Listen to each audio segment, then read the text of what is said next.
퇴직식이 끝나던 날 회사 정문을 나서며 나는 셔츠 단추를 하나 풀었다. 이제부터는 매일 아침 와이셔츠에 넥타이 묶지 않아도 된다는 사실 하나만으로도 어깨가 가벼워졌다. 동료들은 꽃다발을 건네며 수고했다. 이제부터가 진짜 시작이다. 온갖 좋은 말을 다 해주었다. 집 앞 골목에 들어서는데 낯익은 향수가 났다. 아내가 예전에 쓰던 향수였다. 현관문을 여니 아내가 웃으면서 말했다. 축하해. 이제 고생 끝. 나는 그 말 한마디에 눈물이 핑 돌았다. 그래, 이제 우리 둘이 천천히 살자. 그것이 내 전부의 소망이었다. 하지만 얼마 지나지 않아 말끝이 달라졌다. 아내가 말했다. 당신 이제 집에 있으니까 장도 좀 보고 택배도 좀 받고 세탁물도 찾아오고. 나는 고개를 끄덕였다. 서툴지만 해보자. 이런 마음이었다. 첫 장 보는 날 나는 달걀을 2판이나 샀다. 하나는 39였고 하나는 15구였다. 아내는 영수증을 보더니 웃지도 않았다. 뭐가 이렇게 비싸? 고기는 왜 이 부위를 샀어? 나한테 물어보지 그랬어. 그녀의 목소리에 곤혹스러움이 묻어났다. 나는 미안하다. 다음엔 더 잘 살게 중얼거렸다. 아내의 외출은 잦아졌다. 어디가? 물으면 친구 만나 금방 올게. 금방이 언제냐고 다시 묻지는 못했다. 내가 하루 종일 집에 있는 게 어색해서 그러겠지. 그렇게 스스로를 설득했다. 하루는 오전 내내 집을 치우고 빨래를 개었다. 저녁에 아내가 돌아와 빨래 더미를 보더니 말했다. 이건 개는 게 아니지. 다시 해. 나는 그날 밤 늦도록 셔츠 소매를 접었다 폈다를 반복했다.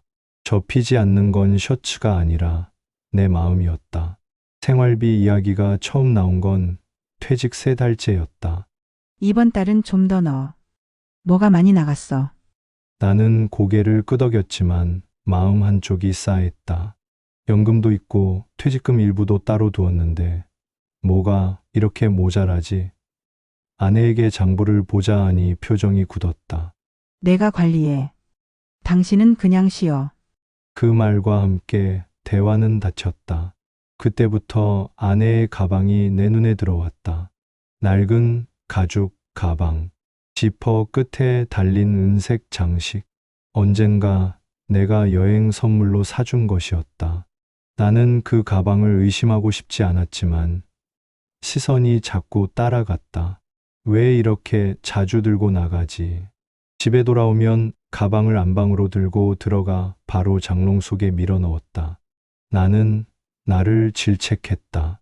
의심은 가장 쉬운 선택이다. 그러나 어느 날 냉장고가 텅 빈 것을 보고 나는 전화를 걸었다.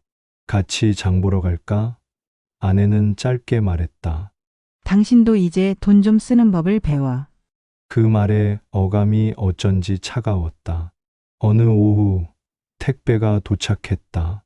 큰 상자 2개, 아내 이름으로 온 상자였다.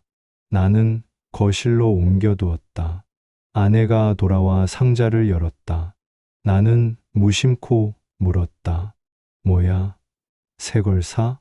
아내는 덮듯이 말했다. 당신이 알 필요 없어. 그 말이 내 가슴뼈를 건드렸다. 알 필요가 없다는 건 나는 이 집의 한 구성원이 아니라 필요할 때만 불려가는 용역 노동자라는 말 같았다. 그날부터 나는 말수가 줄었다.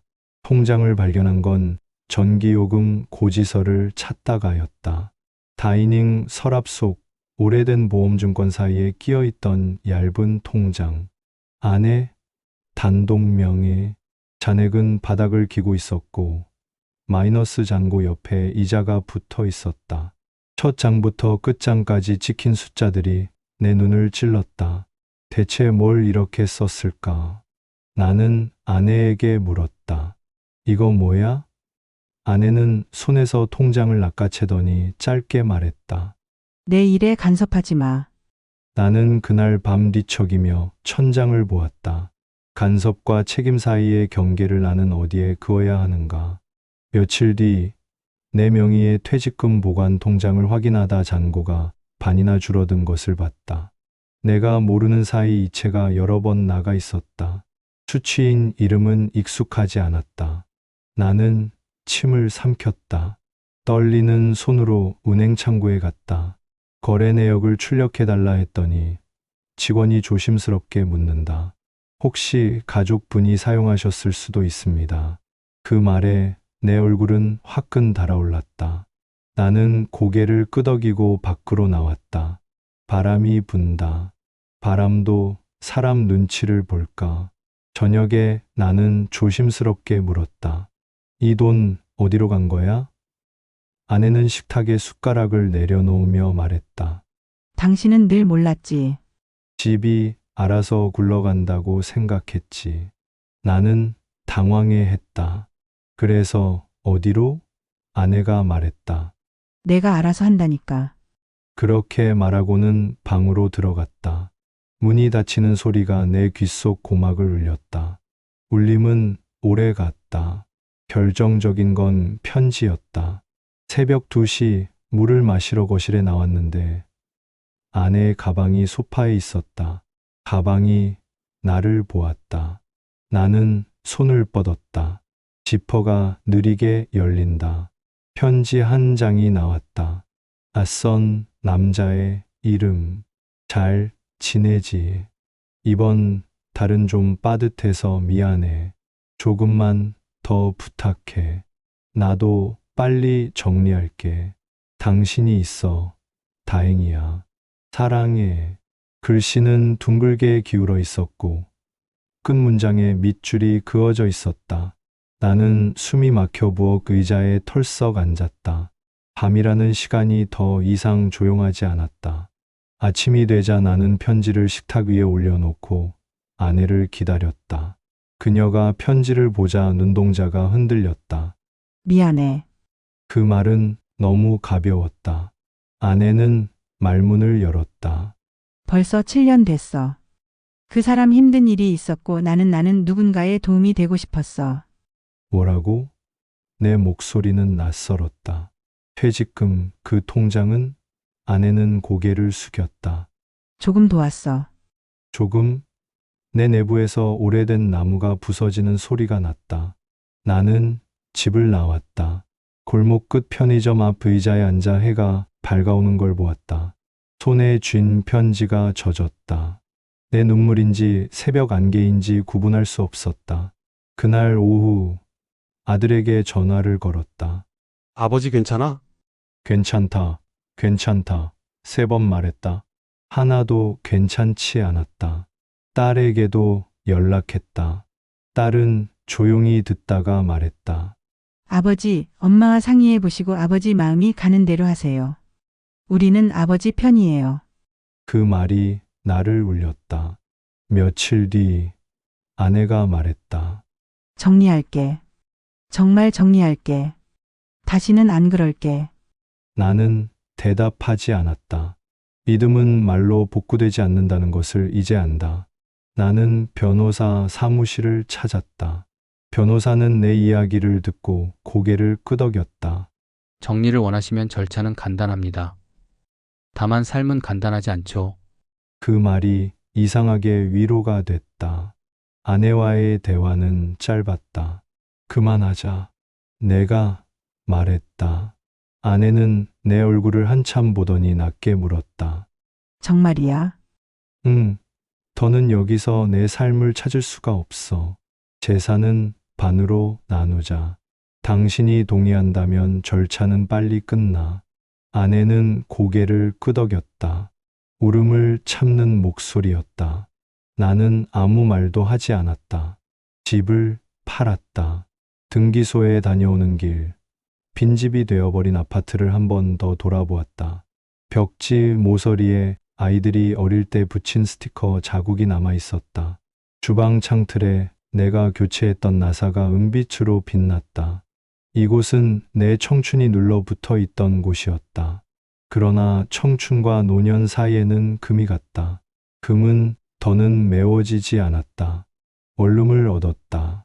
6평 남짓한 방, 작은 창, 낡은 에어컨, 주방엔 전기레인지 하나. 첫날 밤 라면을 끓여 먹고 불을 껐다. 어둠 속에서 어릴 적 기숙사 냄새가 났다. 낯설고도 익숙한 정적. 나는 이 정적에 무릎을 꿇지 않기로 했다. 생활은 서툴렀다. 세탁기 버튼이 너무 많았다. 표준 강력 찌든 때 헹굼추가 나는 표준을 눌렀다. 세제가 과했다. 티셔츠가 뻣뻣해져 어깨가 아팠다. 다음엔 세제를 반만. 밥솥에 쌀을 씻어 놓고 물을 손가락 한 마디까지 채웠다. 밥은 죽이 되었다. 그 다음엔 손가락 반 마디. 밥은 돌이 되었다. 실패는 내 책임이었지만 이상하게도 기분은 나쁘지 않았다. 누가 나를 탓하지 않았으니까 일을 찾아야겠다는 생각이 들었다. 돈 때문만은 아니었다. 목적이 필요했다. 동네 게시판에 야간 편의점 아르바이트 구인 전단이 붙어 있었다. 밤 10시부터 새벽 2시까지. 나는 전화를 걸었다. 가능하세요? 젊은 점장이 물었다. 가능합니다. 몸은 괜찮으세요? 괜찮습니다. 괜찮다는 말은 연습처럼 입 밖으로 나왔다. 첫 근무날 계산대 스캐너 소리가 경쾌했다. 띠리리.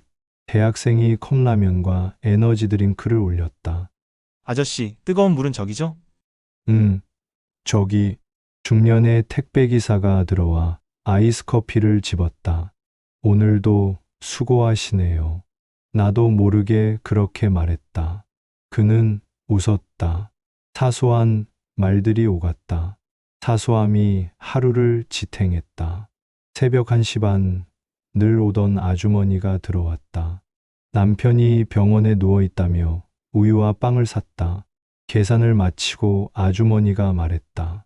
아저씨 목소리가 이상하게 힘이 돼요. 네, 그냥요, 밤마다 여기 불 켜 있는 거 보면 누군가 깨어 있는 느낌이 좋아요. 아주머니가 나갔다. 점장은 말했다. 손님들이 아저씨 좋아해요. 나는 웃었다. 아직도 내가 누군가에게 도움이 될 수 있구나. 낚시 모임에도 나갔다. 불러주는 사람이 있었다. 주말 아침 강가에 서면 물결이 햇살을 쪼개서 반짝였다. 미끼를 달고 낚싯대를 던지는 순간 마음이 한없이 고요해졌다. 모임 사람들과 컵라면을 나눠 먹으며 잡담을 했다. 누구는 손자 얘기를, 누구는 허리 디스크 얘기를, 누구는 주식 얘기를 했다. 나는 그 이야기를 들으며 가끔 아내를 떠올렸다. 그녀의 웃음소리, 환한 얼굴, 그리고 굳은 결심. 그 모든 게 지금의 나를 이곳으로 데려온 길이었다. 기타를 배우기 시작했다. 처음 한 달은 손가락이 불타는 듯 아팠다. 선생은 말했다. 소리는 손끝에 굳은 살이 만든다고요. 나는 웃었다. 고향의 봄을 처음 온전히 쳤을 때 나는 눈을 감았다. 내가 나에게 박수를 쳤다. 수업이 끝나고 비슷한 연배의 수강생들과 커피를 마셨다. 한 분이 물었다. 혼자 사세요? 예, 불편하지 않으세요? 불편하죠. 그런데 편합니다. 다들 웃었다. SNS도 시작했다. 원룸 생활 기록, 편의점 야간 일지, 늦은 나이에 배우는 기타, 팔로워가 100, 200, 300. 댓글이 달렸다. 응원합니다. 저도 늦게 요리를 시작했어요. 당신의 하루를 읽으면 제 하루가 덜 외롭습니다. 그 말을 읽고 나는 한동안 화면을 바라만 보았다. 낯선 사람들이 내게 건넨 말이 하루를 들어 올렸다. 아내와의 협의는 길지 않았다. 서류를 정리하고 도장을 찍을 때 아내는 손을 떨었다. 나는 물었다. 괜찮아? 아내는 고개를 끄덕였다. 미안해. 그 말은 너무 늦었지만 그래도 들을 수 있어 다행이었다. 우리는 서로의 젊은 날을 건넜다. 서로의 늙은 날을 반납했다. 법원 계단을 내려오는데 바람이 불었다. 이번엔 바람이 눈치를 보지 않았다.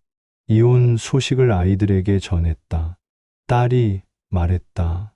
아버지 잘하셨어요. 엄마는 저희가 잘 챙길게요.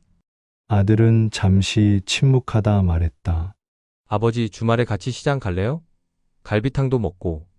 나는 웃었다. 갈비탕 좋지. 한동안 전화를 끊고 싶었다. 그러나 삶은 전화를 건다. 건강검진 예약 문자가 왔다. 병원에 가서 의사 말을 들었다. 큰 문제는 없지만 혈압이 오르는 추세니 관리하시죠. 예, 알겠습니다. 돌아오는 길 계단을 일부러 올랐다. 숨이 찼다. 숨이 찬다는 건 아직 살아있다는 뜻이다. 원룸 생활에 규칙이 생겼다. 아침 8시 산책. 돌아와 간단히 스쿼트와 스트레칭. 10시 독서. 점심은 대충이라도 채소 하나, 단백질 하나. 오후엔 기타나 글쓰기. 저녁엔 편의점. 새벽 2시 반 씻고 차 한 잔. 그 시간에 차는 유난히 향이 진했다. 그 향을 맡으며 나는 말한다. 오늘도 잘 버텼다. 사람을 만나기 시작했다. 편의점 단골 중에 할아버지 한 분이 있었다. 늘 복권을 사시고 늘 같은 자리에서 긁었다. 어느 날 그가 말했다. 오늘은 나한테 행운이 올 것 같아. 왜요? 아침에 까치가 울더라고. 그는 미소 지었다. 복권은 꽝이었다. 그는 어깨를 으쓱했다. 까치가 내일 올 수도 있지. 나는 웃었다. 그런 마음가짐이야말로 행운이라는 걸 나는 그때 배웠다. 또 하나의 단골은 밤마다 공부하러 가는 대학생이었다. 알바하세요? 묻길래 그렇다고 하니 그는 말했다. 저도요. 둘이서 야식 어디가 맛있나, 밤 시간 어떻게 버티나 이야기했다. 시험이 끝난 날 그가 맥주 한 캔을 올렸다. 오늘은 제가 계산할게요. 수고 많으셨어요. 나는 말했다. 고마워. 젊은이가 건넨 한 캔의 호의가 내 새벽을 환하게 밝혔다. 갈등이 완전히 사라진 건 아니다. 아내에게서 연락이 올 때가 있다. 한 번은 이렇게 왔다. 미안하다고, 늦었지만 말하고 싶었다고. 나는 답장을 보냈다. 고맙다. 나도 내가 행복하길 바란다. 그 다음 메시지는 오지 않았다. 그 정도 거리가 우리에겐 적당했다. 재산 분할 후 남은 돈으로 전세 보증금을 옮길지 원룸에 더 있을지 고민하던 때 뜻밖의 제안이 왔다. 편의점 점장이 다른 지점 관리 아르바이트를 맡아 달라는 것이다. 시간대 조정이 가능하고 급여도 조금 올려준다고 했다. 나는 하루를 2번으로 나눠 살기로 했다. 오전엔 나, 저녁엔 일. 일은 나를 지나치게 슬프지 않게 만들었다. 동네 경로당에서 글 읽어주는 봉사를 시작했다.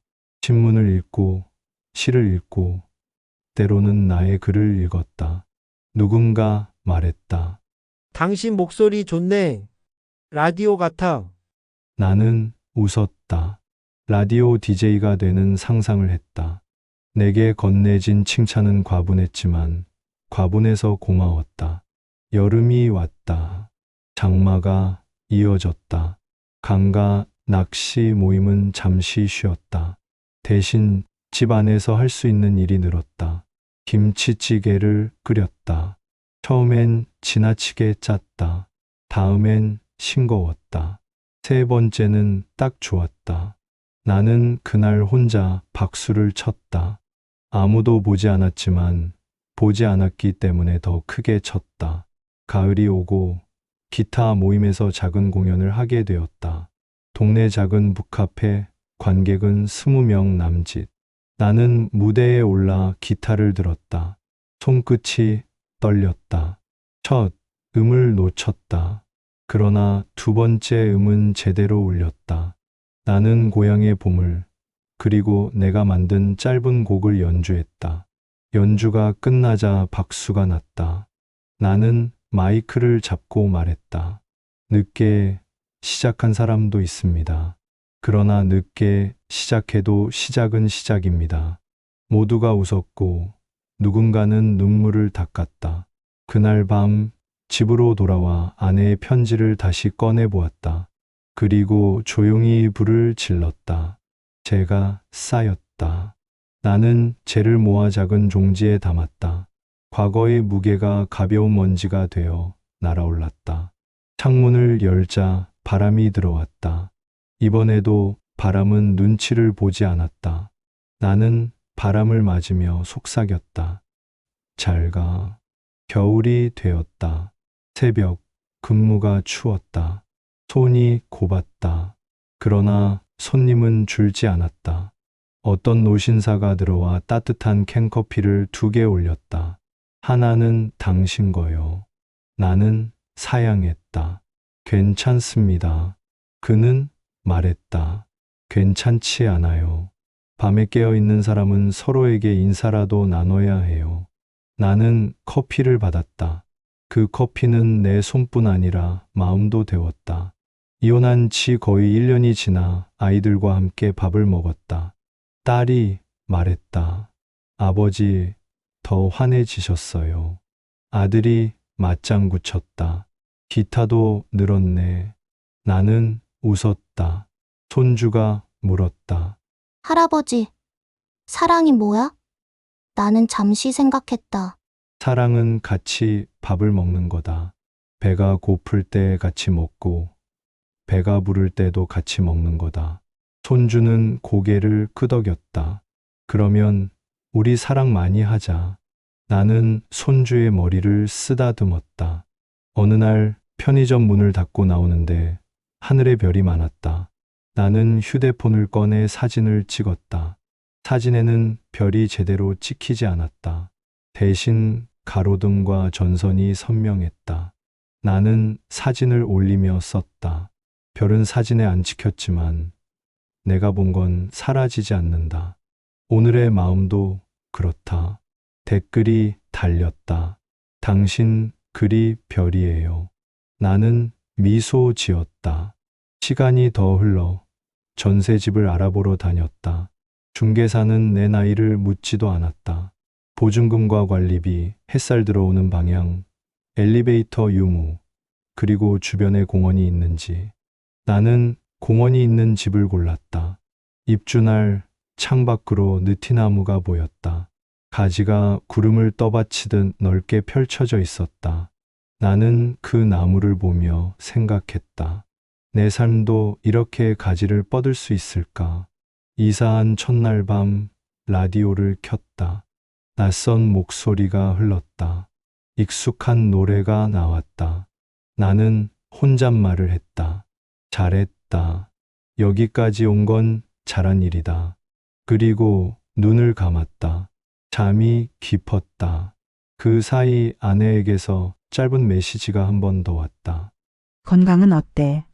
나는 짧게 답했다. 괜찮아. 당신은? 아내는 말이 없었다. 그 다음 주 딸에게서 전화가 왔다. 엄마가 요새 조용하대. 그래. 우리 각자 사는 게 서로에게 좋다. 딸이 말했다. 아버지, 그게 어른의 사랑 같아요. 나는 그 말이 오래 남았다. 어른의 사랑. 붙잡지 않고 망치지 않고 각자의 시간을 존중하는 일. 봉사 모임에서 한 할머니가 내 손을 꼭 잡았다. 당신 목소리 덕에 밤잠을 잤어. 나는 그 손의 온도를 잊지 못한다. 부드럽고 따뜻했다. 손의 온도는 기억을 만든다. 아내의 손도, 아이들의 손도, 손주의 작은 손도. 나는 언젠가 떠날 때 손을 잡아줄 사람이 있을까 생각했다. 그러다 이내 고개를 저었다. 손이 없으면 어떻고? 나는 나의 손을 잡으면 된다. 그건 외로움이 아니라 독립이었다. 봄이 다시 왔다. 느티나무에 연두색이 돋았다. 나는 산책하며 사진을 찍었다. SNS에 올렸다. 나무는 뿌리로 버티고 가지로 인사한다. 나도 그렇다. 댓글이 달렸다. 오늘 문장 마음에 꽂혔어요. 나는 그 댓글에 하트를 눌렀다. 젊은 시절엔 남한테 인정받고 싶어 허둥댔지만 지금은 모르는 이의 하트 하나가 내 하루를 이어붙인다. 퇴직 후 내가 배운 건 한 가지다. 참는다고 모두 괜찮아지지 않는다는 것.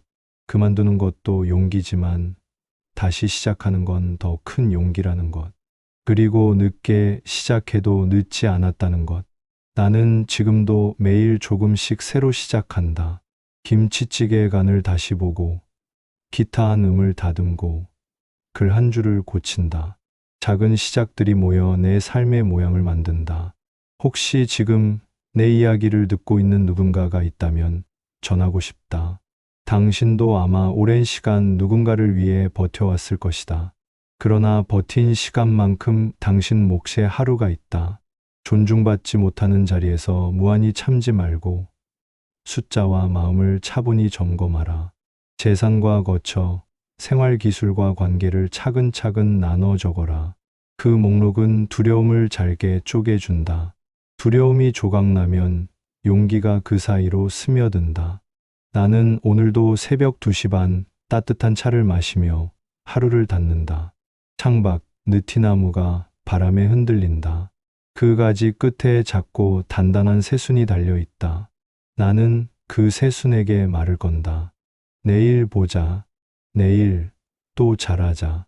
누구의 눈치도 보지 않는 내일. 내 선택으로 채워지는 내일. 그렇게 나는 다시 잠든다. 내일을 믿으면서 긴 이야기 끝까지 들어줘서 고맙다. 부디 당신의 노후가 누군가의 검사표가 아니라 당신의 필체로 적힌 이야기이기를. 그 이야기의 문장마다 당신의 호흡이 편안하기를.